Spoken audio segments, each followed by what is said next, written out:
Comes the threat of climate crisis, a threat that is real, rising, imminent, and universal. Once again, it is the 11th hour. The penalties for ignoring the challenge are immense and growing, and at some near point would be unsustainable and under. Now, we still have the power to choose our.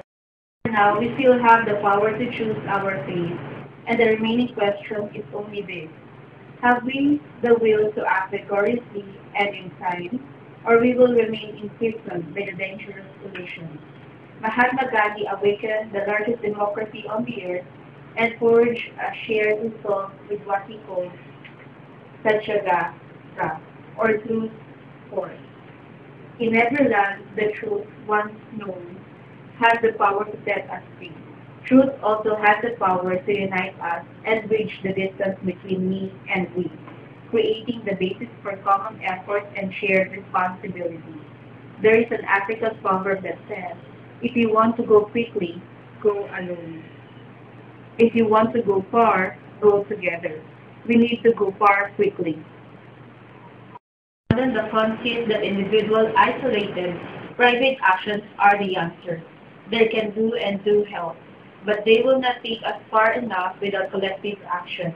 At the same time, we must ensure that in mobilizing globally, we do not invite the establishment of ideological conformity of a new lockstep-ism.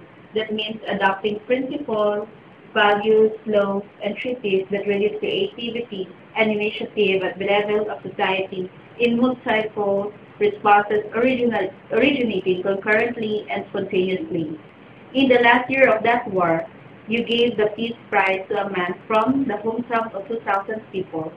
Carthage, Tennessee, Gordon Hull was described by the Franklin Roosevelt as the father of the United Nations.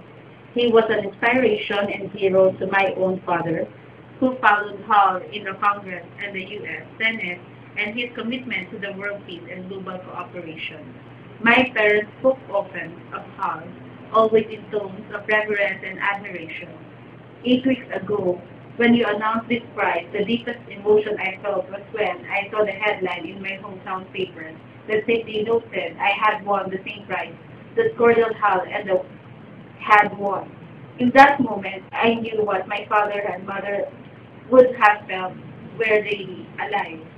Hull's generation found moral authority in rising to solve the world's crisis caused by fascism, so too can we find our greatest opportunity in rising to solve the climate crisis.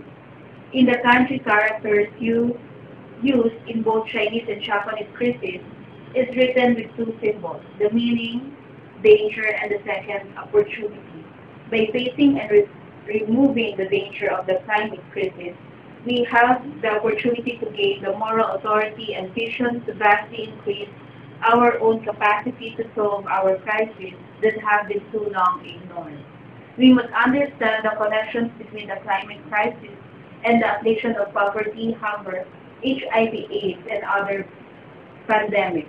As these problems are linked, so too much we must bear solutions. We must begin by making the common rescue of the global environment the central organizing principle of the world community. 15 years ago, I made that case at the Earth Summit in the Rio de Janeiro. 10 years ago, I presented it in Kyoto.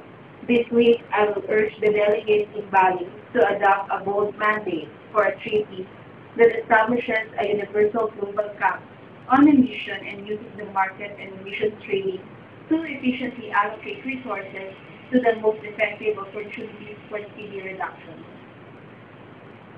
The treaty should be ratified and brought into effect everywhere in the world by beginning of 2010, 2 years sooner than presently contemplated. The pace of our response must be accelerated to match the accelerating pace of the crisis itself. Heads of the state should meet early next year to review what